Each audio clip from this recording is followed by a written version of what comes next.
Queue న్యూస్లో పనిచేయటకు senior video editors కావాలను. సంప్రదించవలసిన నెంబర్లు 8688960884. రైతాంగానికి గుడ్ న్యూస్. రుణమాఫీ మార్గదర్శకాలు విడుదల. తెలంగాణలో భూమి ఉన్న ప్రతి రైతు కుటుంబానికి 2 లక్షల రుణమాఫీ.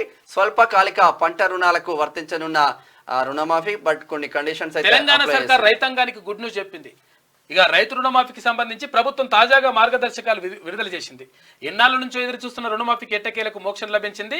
కేసీఆర్ హయాంలో విపరీత విడతల వారీగా చేసిన రుణమాఫీ పైసాకు పనికి రాకుండా పోయింది. అయితే కానీ కాంగ్రెస్ సర్కార్ ఏకకాలంలో 2 లక్షల రూపాయలు చేస్తా అన్నది చేస్తా ఉంది. ఇది ఇట్లా ఉంటే కేసీఆర్ పిటిషన్ పై విచారణ వాయిదా. నరసింహారెడ్డి కమిషన్ వ్యతిరేకిస్తున్న కేసీఆర్ రద్దు చేయాలని సుప్రీంకోర్టులో పిటిషన్. విచారణ నేటికి వాయిదా వేసిన విచారణ జరుగుతుంది. చూస్తూ ఊరుకోవాలా? ప్రభుత్వాన్ని కూల్చుతామంటే ఊరుకుంటామా? మేం ఫిరాయింపులను ప్రోత్సహించట్లేదు, ప్రభుత్వాన్ని కాపాడేందుకు ఎమ్మెల్యేలే వస్తుండ్రు. ఏమైందంటే చెప్పొచ్చు కానీ వాళ్ళ బెనిఫిట్స్ వాళ్ళు చూసుకొని మీరు కూలగొడతామంటే వాళ్ళు నిలబెడతామని వస్తున్నట. ఎట్టున్నది?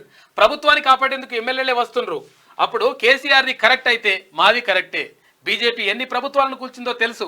కుల గణనపై 2 రోజుల్లో నిర్ణయం తీసుకుంటామని చెప్పేసి రాష్ట్ర మంత్రి పొన్నం ప్రభాకర్ గౌడ్ అంటా ఉన్నారు. మీకు వార్తలు రాయడం, విశ్లేషణ చేయడం వచ్చా?